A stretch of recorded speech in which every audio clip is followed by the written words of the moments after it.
جو ہے زمین کو ہی وہاں پہ پلٹ دیا گیا، اور وہ سمندر جو وجود میں آیا ہے اسی کو سدوم کہتے تھے۔ وہاں پہ حضرت لوط علیہ السلام اس قوم کے اندر 3 قسم کے امراض پیدا ہو چکے تھے جن سے ناراض ہو کر اللہ تعالیٰ کا عذاب ان پر آیا۔ سب سے پہلے تو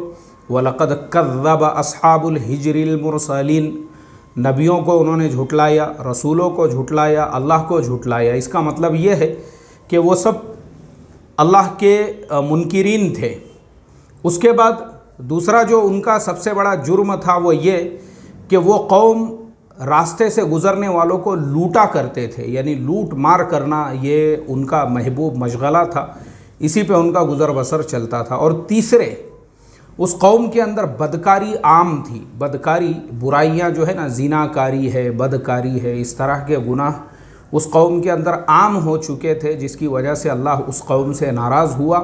اور پھر اللہ تعالیٰ نے ان کے اوپر جو عذاب نازل کیا، اب اس کی تفاصیل یہاں پہ بیان کی جا رہی ہے۔ اے محمد صلی اللہ علیہ وسلم، آپ ان لوگوں کو ابراہیم علیہ السلام کے مہمانوں کے قصے کی بھی اطلاع دیجیے۔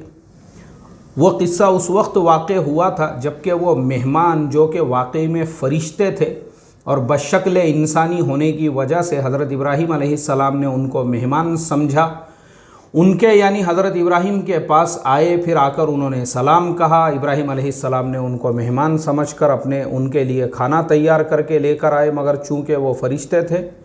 انہوں نے کھانا نہیں کھایا۔ تب حضرت ابراہیم علیہ السلام دل میں ڈرے کہ یہ لوگ کھانا کیوں نہیں کھاتے، کیونکہ وہ فرشتے بشکل بشر تھے اور ان کو بشر ہی سمجھا، اور کھانا نہ کھانے سے شبہ ہوا کہ یہ لوگ کہیں مخالف نہ ہوں، اور کہنے لگے ہم تو تم سے خائف ہیں۔ انہوں نے کہا آپ خائف نہ ہوں، کیونکہ ہم فرشتے ہیں، من جانب اللہ ایک بشارت لے کر آئے ہیں۔ اب دیکھو، اب یہاں تک کا جو واقعہ ہے تھوڑا سا میں آپ کو جو ہے اس کا خلاصہ بیان کر دیتا ہوں۔ حضرت ابراہیم علیہ السلام کے پاس میں جب سب سے پہلے یہ لوگ حضرت ابراہیم علیہ السلام کے پاس میں آئے، تو چونکہ حضرت لوط علیہ السلام یہ حضرت ابراہیم علیہ السلام کے بھتیجے تھے، اور کل میں نے حضرت یوسف علیہ السلام کے واقعے میں آپ لوگوں کو بتایا تھا، ابراہیم علیہ السلام کا جو گاؤں ہے ناصریہ وہ عراق میں ہے، وہیں پہ ان کا مکان بھی ہے، اور وہ من کسر الاصنام والا جو صنم خانہ ہے وہ بھی وہیں پر ہے۔ تو حضرت ابراہیم علیہ السلام پھر ہجرت کر کے جو ہے وہ بھی عراق سے ملک شام منتقل ہو گئے تھے، اور یہیں پہ انہوں نے جو ہے اپنا مرکز بنا لیا تھا، یعنی دعوت اسی علاقے کے اندر یہیں پہ لوگوں کو جو ہے آپ ایمان کی تبلیغ کیا کرتے تھے، اور آپ کے بھتیجے کو اللہ نے دوسری ایک جو قوم ہے ان کے لیے نبی بنا کر بھیجا جو اصحاب الحجر ہے۔ اب حضرت ابراہیم علیہ السلام کے پاس، اب حضرت ابراہیم علیہ السلام اس قوم کے احوال سے اور واقعات سے آپ واقف تھے۔ بہت عبرتناک واقعہ یہ ہے کہ حضرت لوط علیہ السلام اس قوم کے اوپر محنت کرتے رہے، ایک آدمی بھی مسلمان نہیں ہوا اس قوم کا۔ ایک آدھا تو ہونا چاہیے نا، جیسے نوح علیہ السلام کے واقعے میں نے بتایا کہ 80 لوگ ایمان میں داخل ہوئے تھے 950 سال کی محنت کے بعد، اور یہاں قوم کا حال یہ تھا، حضرت لوط علیہ السلام کی اتنی خطرناک وہ قوم تھی، ایک آدمی بھی ان میں سے ایمان میں داخل نہیں ہوا۔ وہ یہاں تک کہ آدمی تو دو چھوڑ کے خود حضرت لوط علیہ السلام کی جو بیوی تھی وہ خود بھی مشرکہ تھی۔ اب آپ سوچو، آپ اندازہ لگا سکتے ہو، جس انسان نے اپنے آپ کو پوری طرح سے جھونک دیا محنت کے اندر، پوری طرح سے پوری زندگی لگا دی جس قوم کے اوپر محنت کرتے کرتے، اس کے باوجود ایک آدمی بھی ایمان میں داخل نہیں ہوا۔ خود ان کی بیوی جو تھی وہ بھی قوم کے ساتھ میں ملی ہوئی تھی، صرف ان کی جو بیٹیاں تھیں وہ والد صاحب کے ساتھ میں تھی، حضرت لوط علیہ السلام کے ساتھ۔ باقی تو حضرت ابراہیم علیہ السلام واقف تھے قوم کے حال سے اور اپنے بھتیجے کی بھی محنت سے، کہ بھتیجا تو بھرپور محنت کر رہا ہے لیکن قوم مسلمان ہونے کو تیار نہیں۔ اچھا، وہ قوم اتنی خطرناک تھی، ایک واقعہ جو ہے اور تفسیر کی کتابوں میں نے پڑھا ہوں کہ ایک مسافر اس قوم سے گزر رہا تھا، تو کسی نے پتھر اٹھا کر جو ہے اس کے سر پہ مار دیا، تو اس کے سر پہ جو ہے خون بہنے لگا، آدھے چہرے کے اوپر اس کے خون آ گیا۔ وہ پریشان ہو گیا اور پریشان ہونے کے بعد بادشاہ جو تھے اس زمانے میں وہ صدوم شہر کے، ان کے پاس میں وہ گیا یہ شکایت لے کر کہ آپ کے قوم کے ایک فرد نے میرے چہرے پہ پتھر مار دیا اور پتھر مارنے کی وجہ سے خون بہنے لگا اور میرا آدھا چہرہ جو ہے وہ لال ہو گیا۔ اب بادشاہ نے پتھر مارنے والے کو بلایا۔ پتھر مارنے والے نے یہ کہا، بولے بادشاہ سلامت، اصل میں یہ آدمی راستے سے گزر رہا تھا تو مجھے ایسا لگا کہ اس کے چہرے پہ ایک ڈیزائن بنانا چاہیے، جیسے ٹیٹو بناتے ہیں نا ہمارے زمانے میں۔ بولے میں نے سوچا اس کے چہرے پہ ایک ایسا ڈیزائن بنانا چاہیے، تو میں نے اس کے آدھے چہرے کو لال کرنے کے لیے ایک پتھر اٹھا کے اس کے سر پہ مارا، اس کا سر پھٹ گیا، اس لیے اس کا آدھا چہرہ لال ہو گیا، تو اب تھوڑا سا اس کے چہرے کا ڈیزائن چینج ہو گیا۔ اس لیے بولے بجائے مجھے سزا دینے کے اس کے اوپر آپ جرمانہ عائد کرو کہ میں نے جو اس کے چہرے پہ ایک ڈیزائن بنایا ہوں اس کی مجھے جو ہے فیس ادا کی جائے، اس کی مجھے قیمت ادا کی جائے۔ تو بادشاہ نے کہا بالکل صحیح بات ہے، ایک انسان نے جو ہے پتھر سے تیرے چہرے پہ ایک ڈیزائن بنایا تو اس کو تو نے پیسے دینا چاہیے۔ بادشاہ نے جب یہ حکم دیا اس نے سر کو ہاتھ لگایا اور اس نے ایک پتھر اٹھا کے بادشاہ کے سر پہ مار دیا۔ اس نے بولا بھائی تو نے 10 درہم اگر اس کو دینے کے لیے بولا ہے، میں نے تیرا سر پھوڑ دیا، 20 درہم تو مجھے دے، یہ بول کے وہ بادشاہ کے محل سے بھاگ گیا وہاں سے۔ تو وہ ایسی قوم تھی۔ تو ایک آدمی بھی ان میں کا جب ایمان میں داخل نہیں ہوا تو واقعہ یہاں پہ یہ بیان کیا گیا کہ وہ سارے فرشتے جب حضرت ابراہیم علیہ السلام کے پاس پہنچے، انہوں نے ان کے لیے کھانے کا انتظام کیا تو وہ کھانے سے انہوں نے جو ہے انکار کیا، تو یہ تھوڑا سا ڈرے کہ بھائی کیوں کھانا نہیں کھا رہے ہیں۔ تب انہوں نے کہا کہ ہم سب فرشتے ہیں، اور کہا آپ کو ایک فرزند کی بشارت دیتے ہیں جو بڑا یعنی نبی ہوگا، کیونکہ آدمیوں میں سب سے زیادہ علم انبیاء علیہ السلام کو ہوتا ہے۔ مراد اس فرزند سے حضرت اسحاق علیہ السلام ہے۔ دوسری آیتوں میں حضرت اسحاق کے ساتھ حضرت یعقوب علیہ السلام کی بھی بشارت ہے۔ ابراہیم علیہ السلام کہنے لگے کہ تم مجھ کو اس حالت میں بیٹے کی بشارت دیتے ہو، مجھ پر بڑھاپا آ گیا ہے، ایسی حالت میں مجھ کو کس چیز کی بشارت دیتے ہو؟ فرشتے بولے دیکھو ہم آپ کو حقیقت میں بشارت دے رہے ہیں بیٹے کے پیدائش کی، آپ نا امید مت ہو، آپ اپنے بڑھاپے پر نظر مت کیجئے، بلکہ آپ نظر کیجئے اللہ کی ذات پہ۔ جب اللہ نے کہا ہے آپ کو اولاد دیں گے تو آپ کو اولاد دیں گے۔ حضرت ابراہیم نے فرمایا بھلا اپنے رب کی رحمت سے کون نا امید ہوتا ہے بجز گمراہ لوگوں کے، یعنی میں نبی ہو کر گمراہوں کی صف میں نہیں جا سکتا ہوں۔ تو باقی اللہ کا وعدہ سچا ہے اور مجھ کو امید ہے کہ اللہ تبارک و تعالی کے اوپر مجھے کامل یقین ہے۔ اب فرشتوں کے آنے سے بشارت کے علاوہ بھی فرشتوں کے آنے کا اور کیا مقصد ہے؟ حضرت ابراہیم علیہ السلام نے یہ جاننا چاہا اور کہا اے فرشتوں، تو آپ نے جو ہے جب فرشتوں سے جب معلوم کرنا چاہا کہ بھئی تمہارا آنے کا یہاں مقصد کیا ہے، کیا مہم درپیش ہے تم لوگوں کو اے فرشتوں؟ فرشتوں نے کہا ہم ایک مجرم قوم کی طرف ان کو سزا دینے کے لیے بھیجے گئے ہیں، یعنی مراد حضرت لوط علیہ السلام کی قوم، مگر لوط علیہ السلام کا خاندان کہ ہم ان سب کو عذاب سے بچا لیں گے، یعنی ان کو بچنے کا طریقہ بتلا دیں گے، ان مجرموں سے علیحدہ ہو جائے بجز ان کی، یعنی حضرت لوط علیہ السلام کی بیوی کے، اس کی نسبت ہم نے تجویز کر رکھا ہے کہ وہ ضرور اسی مجرم قوم میں رہ جائیں گی اور ان کے ساتھ عذاب میں مبتلا ہوگی۔ پھر جب وہ فرشتے خاندان لوط کے پاس آئے تو چونکہ بشکل بشر تھے، اس لیے کہنے لگے تم تو اجنبی آدمی معلوم ہوتے ہو، دیکھیے شہر والے تمہارے ساتھ کیا سلوک کرتے ہیں، کیونکہ یہ اجنبی لوگوں کو پریشان کیا کرتے ہیں۔ انہوں نے کہا کہ نہیں، ہم آدمی نہیں بلکہ ہم فرشتے ہیں، آپ کے پاس وہ چیز یعنی عذاب لے کر آئے ہیں جس میں یہ لوگ شک کیا کرتے تھے، اور ہم آپ کے پاس یقینی ہونے والی چیز یعنی عذاب لے کر آئے ہیں۔ ہم اس خبر دینے میں بالکل سچے ہیں، سو آپ رات کے کسی حصے میں اپنے گھر والوں کو لے کر یہاں سے چلے جائیے اور آپ سب کے پیچھے ہو لیجیے تاکہ کوئی رہ نہ جائے یا لوٹ نہ جائے، آپ کے رعب اور ہیبت کی وجہ سے کوئی پیچھے مڑ کر نہ دیکھے جس کی ممانعت کر دی گئی ہے، اور تم میں سے کوئی پیچھے پھر کر بھی نہ دیکھے، یعنی سب جلدی جلدی چلے جائے، جس جگہ جانا ہے جانے کا تم کو حکم ہوا ہے اس طرف سب کے سب چلے جاؤ۔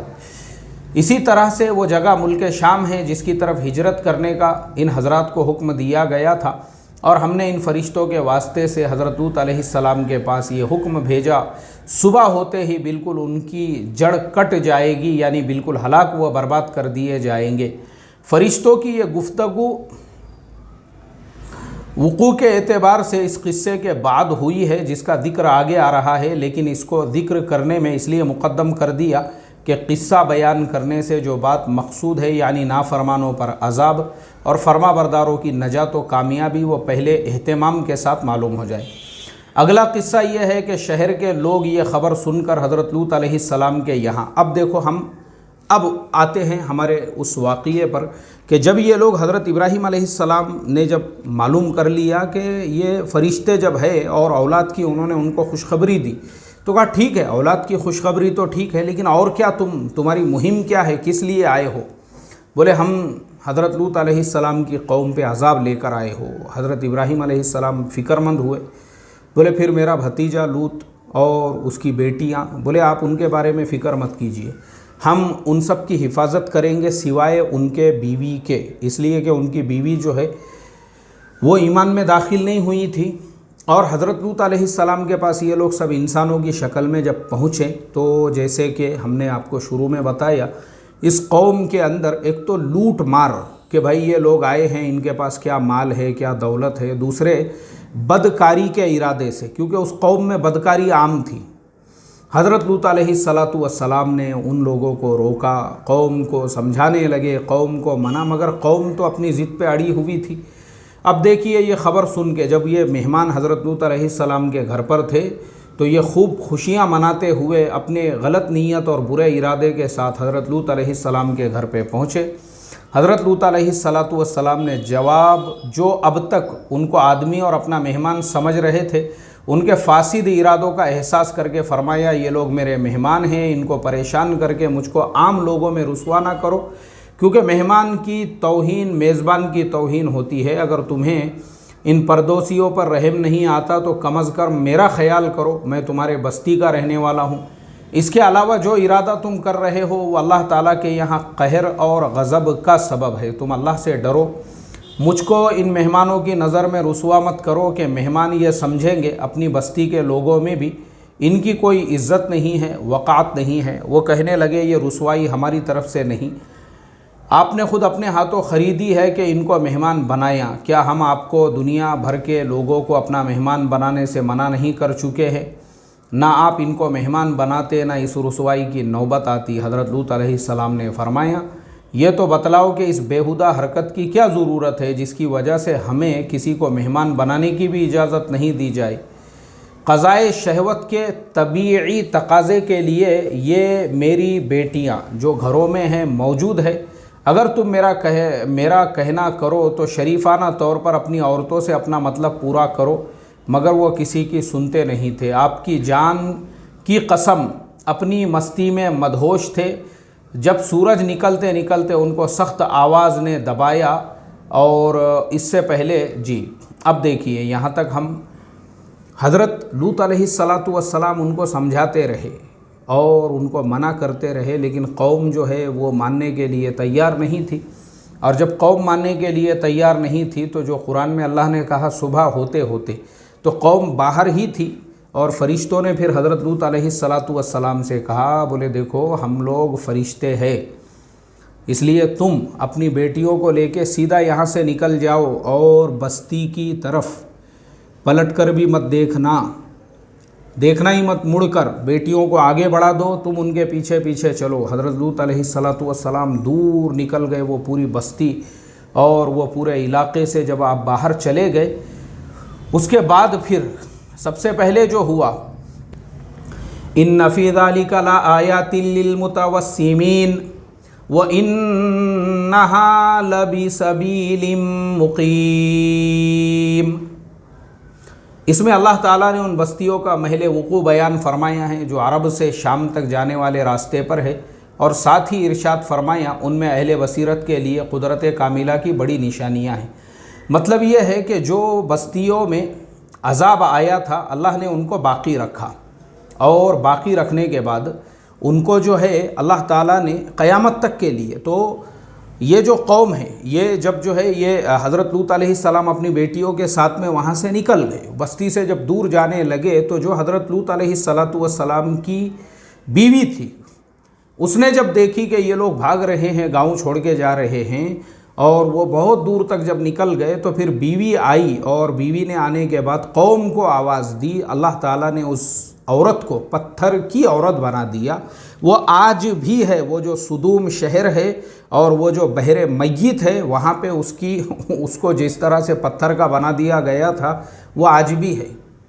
اچھا، یہ واقعات جو ہے یہ سارے قرآن کریم کے اندر اللہ تعالیٰ نے بیان، یہ یعنی واقعے میں بھی محترم دوستو، میں جو آپ کو بار بار بول رہا ہوں کہ میں یہ پورا سفر کرنے والا ہوں، اس کا مقصد صرف آپ لوگوں کو یہی سبق دینا ہے کہ دیکھو قرآن کریم میں جو واقعات ہیں نا وہ قصے کہانیاں نہیں ہیں، بلکہ وہ شہر، وہ بستیاں، وہ مقامات، وہ حضرت یوسف علیہ السلام کا کنواں، وہ حضرت ابراہیم علیہ السلام کا گھر، وہ من کسر الاسنامہ والا جو بت خانہ ہے، یہ سب موجود ہے، آج بھی یہ سب ایگزسٹ کرتے ہیں فزیکلی۔ یہ کوئی الف لیلا کی کہانیاں نہیں ہیں، بلکہ ان سے عبرت حاصل کرنے کا طریقہ یہی ہے، وہاں پہنچ کر اللہ کی قدرت کاملہ کا استحضار اور اس کے عذاب کا خوف طاری ہو۔ حضرت لوط علیہ السلام کی بستیاں جن کا تختہ الٹا دیا گیا ہے قرآن کریم کے مطابق عرب سے شام کو جانے والے راستے پر۔ اب دیکھو یہ وہی جو میں نے آپ کو بتایا ہوں، بحر میت، وہ جو بستی تھی، پہلے تو اس بستی کے اوپر جو ہے نا پتھروں کی بارش کی گئی، اور اس کے بعد وہ بستی کو اتنے اونچائی تک فرشتہ لے کر گیا کہ پہلے آسمان کے جو فرشتے ہیں ان کو اس بستی کے جانوروں کے چلانے کی اور مرغوں کے چیخنے کی تک آواز سنائی دے رہی تھی۔ اس کے بعد انہوں نے اس کو پلٹ دیا، ایسا پلٹا کہ اس جگہ پہ ایک سمندر وجود میں آ گیا، اور اسے بحر میت اسی لیے کہتے ہیں کہ اس کے اندر کوئی بھی جانور زندہ نہیں رہتا ہے۔ وہ دنیا کا ایسا واحد سمندر ہے، نہ جس میں مچھلی ہے، نہ جس میں مینڈک ہے، نہ جس میں کیکڑا ہے، نہ جس میں کوئی بھی جانور وہاں پہ زندہ نہیں رہتا ہے۔ تو بہرحال یہ پورے واقعے کا خلاصہ بس اتنا ہے کہ دیکھو انسان نے جو ہے نا اللہ تبارک و تعالیٰ سے ڈرتے رہنا چاہیے، یہ سوچ کر کہ یہ جو ساری بستیاں ہیں جن کے اوپر اللہ تعالیٰ کا جو عذاب نازل ہوا ہے، کہیں گناہوں کی نحوست سے اللہ تعالیٰ کا عذاب ہمارے زمانے میں بھی جو ہمارے اوپر اللہ کے عذاب نازل ہو رہے ہیں اور جگہ جگہ پہ ہم ذلیل ہو رہے ہیں، خوار ہو رہے ہیں، اگر ہم تھوڑا سا غور کریں گے تو اس میں ہماری بدعمالیوں کو بہت بڑا دخل حاصل ہے۔ آج مسلمان قوم کے اندر بھی سود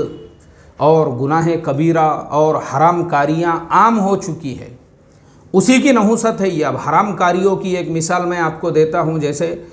منگنی ہو گئی ہے کسی لڑکا لڑکی کی، تو آج کل وہ دولہا دلہن کی طرح سے عام طور پہ باہر گھوم رہے ہیں، پھر رہے ہیں، اور ایسی شادیاں بھی جو ہے آج کل مسلمانوں کی ہو رہی ہے، جس کے اندر جو ہے نا بڑے بڑے ایسے فلیکس یعنی بڑے بڑے اسکرین لگائے جا رہے ہیں، اور شادی کا دن ہے، ابھی نکاح ہوا ہے اور لڑکا لڑکی کے گانے چل رہے ہیں وہاں پہ، ہندی فلموں کے گانوں کے ساتھ میں وہی دولہا دلہن وہ شادی سے پہلے ہی جو ہے شملہ جا کے آ چکے ہیں، شادی سے پہلے ہی گوا کے سمندر کے کنارے پہ جا کے آ چکے ہیں، دولہا دلہن کو گود میں اٹھا کے گھوم رہا ہے، اور کبھی جو ہے اس کو پہاڑ پہ لے کے جا رہا ہے، کبھی جھاڑ پہ چڑھ رہا ہے۔ یہ تمام چیزیں آج مسلمانوں کی شادیوں میں آپ کو دیکھنے کے لیے ملیں گی۔ تو یہ سب جو ہے نا خباثت ہے، یہ پیسے کی گرمی ہے۔ پہلے کھانے پینے کو تھا نہیں، جواری باجری کے واندے تھے، اور جو ہے لوگ حلگے کی روٹیاں کھاتے تھے، تو جب مستی نہیں تھی۔ اب جو اتنے لوگ مستی میں آئے ہوئے ہیں نا، یہ سب مستی صرف پیسے کی وجہ سے ہے، جو اللہ کے نبی نے فرمایا میری امت کا فتنہ مال ہے، یہ مال کی گرمی ہے۔ یہ میں خود دیکھتا ہوں، نکاح کہیں پہ کسی فنکشن ہال میں ہو رہے ہیں، 15 منٹ تک مسلمانوں کا محلہ ہے، مسلمانوں کا فنکشن ہال ہے، مسلمانوں کی شادیاں اور نکاح ہو رہے ہیں، اور روڈ پہ 15 منٹ تک ٹریفک جام ہے، اور 15 منٹ تک وہاں پہ پھٹاکڑے بجائے جا رہے ہیں۔ مجھے بتاؤ یہ مسلمان ہیں؟ پھر مسلمان جو ہے رو رہے ہیں ہمارے اوپر عذاب آیا ہے، اور یہاں مسلمانوں کی بستیاں توڑ دی گئی اور وہاں جلا دی گئی، اور وہاں ہمارے اوپر ظالم بادشاہ مسلط ہو گیا۔ یہ ہمارے بدعمالیوں کا نتیجہ ہے، جو ہماری قوم کے اندر اس طرح سے حرام کاریاں عام ہو چکی ہے، عام ہو چکی ہے۔ اللہ کے نبی نے فرمایا کہ اگر بنی اسرائیل میں کسی نے اپنی ماں سے منہ کالا کرا تھا تو ویسے لوگ میری قوم کے اندر بھی میری امت میں بھی ویسے لوگ پیدا ہوں گے، اور آج وہی کر رہے ہیں بہت سارے لوگ۔ اپنے خود کی محرمات کے ساتھ میں منہ کالا کرنے والوں کی آپ کو کمی نہیں ملیں گی۔ انہی سب کی نحوست کی وجہ سے اللہ نے وقت کے ظالم بادشاہوں کو مسلط کیا ہے کہ سدھر جاؤ، ورنہ قوم لوط کی طرح سے تمہارے اوپر بھی عذاب آ سکتا ہے۔ اللہ ہماری قوم کو سمجھ عطا فرمائے۔ دوسرا واقعہ جو ہم نے وعدہ کیا تھا اصحاب الکہف کا، تو دیکھو یہاں پہ جو ہے سورۃ الکہف میرے سامنے ہے، لیکن چونکہ میں سمجھتا ہوں کہ ہماری یہ جو تفسیر ہے آدھا گھنٹہ اس کو مکمل ہو چکا ہے۔ اب میں اگر اصحاب الکہف کا واقعہ شروع کروں گا تو اس کو بھی تقریباً آدھا گھنٹہ لگے گا، تو ہماری تفسیر جو ہے پھر 1 گھنٹے کی ہو جائیں گی۔ تو اس کے لیے ایسا کرتے ہیں کہ اصحاب الکہف کا جو واقعہ ہے وہ ہم کل ہی بیان کریں گے۔ بس آج میں آپ تمام لوگوں سے اتنی ہی ریکویسٹ اور درخواست کروں گا، دیکھو گناہ کبیرہ سے اپنے آپ کو بچاؤ تو ہم بھی اللہ کے عذاب سے محفوظ رہیں گے، ورنہ ہماری قوم کے اندر گناہ جو ہے نا عام ہوں گے تو اللہ کے ایسے ہی عذاب آئیں گے۔ قوم میں زناکاری بدکاری عام ہوں گی، ایسے ہی اللہ کا عذاب آئیں گا۔ قوم کے اندر اللہ کے حکموں کو توڑوں گے، ایسے ہی اللہ کا عذاب آئیں گا۔ محترم دوستو، یہ کہیں پر بھی حالات جو خراب ہوتے ہیں نا وہ قوم کے بد اعمالیوں بد کاریوں کی وجہ سے ہوتے ہیں، ایسے ہی نہیں ہوتے ہیں، ایسے ہی عذاب نہیں آتا ہے، بلکہ اللہ کے پاس میں جیسے اعمال جاتے ہیں ویسے اللہ تعالیٰ کے یہاں سے فیصلوں کا نزول ہوتا ہے۔ اللہ ہم تمام کو حضرت لوط علیہ السلام کے واقعے سے عبرت حاصل کرنے والا بنائیں، اور اللہ تعالیٰ حرام سے اور حرام کھانے سے اور حرام غذاؤں سے اور حرام کمائی سے اور حرام اعمالوں سے اور حرام حرکتوں سے، کہ بہت سارے لوگ جو میں نے کہا ہوں نا کہ میں نے خود ایسے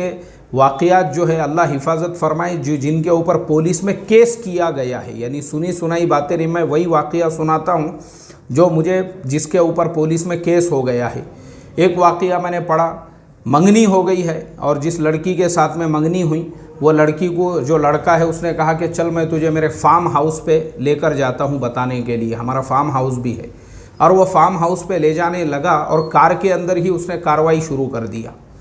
کار میں ہی لڑکی پہ مسلط ہونے کی کوشش کرنے لگا۔ فارم ہاؤس پہ جانے کے بعد لڑکی سے کہا جو کام شادی کے بعد کرنے کا ہے ابھی کر دیتے ہیں، لڑکی سے زبردستی کرنے لگا وہ، تو لڑکی نے جب انکار کیا تو اس کا گلا دبانے لگا۔ لڑکی پھڑ پھڑاتی ہوئی وہاں سے نکلی، روڈ پہ آئی، کسی کی گاڑی روک کر سیدھا وہ گاڑی والوں نے اس کو پولیس اسٹیشن پہ پہنچائے۔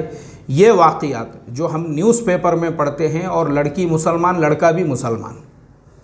اللہ حفاظت فرمائے، کیوں نہیں عذاب آئے گا مجھے آپ بتاؤ نا۔ ایسے ہی میں نے جو ہے ایک اور واقعہ سنایا تھا جہاں پہ منگنی ہونے کے بعد میں ہی روزانہ جو ہے ہوٹل میں جا کے کارروائی چل رہی تھی۔ لڑکی نے کہا کہ شادی سے پہلے اگر میں حاملہ ہو گئی تو لوگوں کو پتہ چل جائے گا، تو لڑکے نے کہا کہ اچھا ایک کام کرتے ہیں، میرے پاس میں جو ہے کنڈوم تو نہیں ہے، تو لڑکی کے پاس میں فیوی کوئک تھا، وہ لڑکے نے جو ہے سب فیوی کوئک لگایا، جس کی وجہ سے اس کے جو ملٹیپل آرگنز ہے وہ فیل ہو گئے، اور کچھ دنوں کے بعد لڑکے کی موت ہو گئی۔ اس کی موت ہونے کے بعد پتہ چلا، جب پولیس نے پوری تحقیقات کی کہ یہ ہوٹل کے کمرے میں جو بے ہوش تھا تو اکیلا آیا تھا کیا، پتہ کیا CCTV میں دیکھنے کے بعد تو اس کے ساتھ میں ایک لڑکی بھی تھی۔ پھر لڑکی کو بلا کے تحقیقات کیا گیا، تب جا کے اس لڑکی نے کہا کہ ہم لوگ اس طرح کی حرکت کر رہے تھے اور روزانہ کر رہے تھے، وہ یعنی منگنی کے بعد میں ہی سب شروع کر دیے تھے انہوں نے۔ تو مجھے آپ بتاؤ، جس مسلمان قوم کے اندر منگنی کے بعد ہی یہ ساری حرکتیں اور شروع ہو جاوے، تو افسوس کی بات ہے ہمارے لیے، افسوس کی بات ہے ہمارے لیے۔ اللہ کا عذاب تو آنے ہی والا ہے، اللہ کا عذاب جو آج ظالم بادشاہ مسلط ہوئے ہیں، تو جو قوم زناکاری کو بدکاری کو بھی گناہ نہیں سمجھ رہی ہو، اور جس قوم کے اندر اس طرح کی چیزیں عام ہو گئی ہو، ان کے اوپر ہونے ہی والے ہیں وقت کے ظالم بادشاہ مسلط۔ تو اس لیے ہمارا کام یہ ہے ہم اپنی شریعت کی حدود میں رہے، حدود میں جو تقوی ہے، جو پرہیزگاری ہے، جو پردے کا اہتمام ہے، وہ ہماری ذمہ داری ہے۔ ایسے ہی سود کھانا ہے، حرام ایک دم عام، یعنی لوگوں نے اس کو گناہ ہی نہیں سمجھے سود کھانے کو، تو سود کا لینا دینا، سود کے قرضے وغیرہ، تو یہ ساری بیماریاں جس قوم کے اندر آئے گی ان پہ ظالم بادشاہ تو مسلط ہوں گے ہی۔ ایسے ہی معاملات کی خرابی ہے، ادھار لینا ہے، کھا جانا ہے۔ میں ہمیشہ بولتے رہتا ہوں کہ اچھے اچھے جو لوگوں کے نام پہ دین کے لیبل لگے ہوئے ہیں ان کے اوپر لوگوں کے کروڑوں روپیے ہے ادھار، اس سے 30,000، اس سے 50,000، اس سے 40، یعنی ایک آدمی بھی آپ کو مارکیٹ میں ایسا نہیں ملے گا جس کو پوچھے تو اس کے 10,000 نہیں ہوں گے اس کے اوپر۔ سب کے ادھار پیسے لے کے کھا کے بیٹھ گئے ہوئے ہیں، اور نام کے ساتھ میں لیبل لگے ہیں، اور مجلسوں میں بیٹھ کے دین کی بڑی بڑی باتیں ہو رہی ہے۔ تو یہ خباثتوں کی وجہ سے تمہارے میٹھے ماموں اور طوطے میاں بننے سے کوئی فائدہ نہیں ہے۔ اگر تمہارے معاملات صحیح نہیں ہیں، تم سود کھا رہے ہو یا تم لوگوں سے قرضے لے کے کھا رہے ہو، تو اللہ کا عذاب آنے ہی والا ہے۔ بس اللہ تعالیٰ سے یہی دعا کرتا ہوں، اللہ تعالیٰ ہماری قوم کو سمجھ عطا فرمائے، فہم عطا فرمائے، اور اللہ تعالیٰ ہم تمام کی ایسے گناہوں سے حفاظت فرمائے۔ السلام علیکم ورحمۃ اللہ وبرکاتہ۔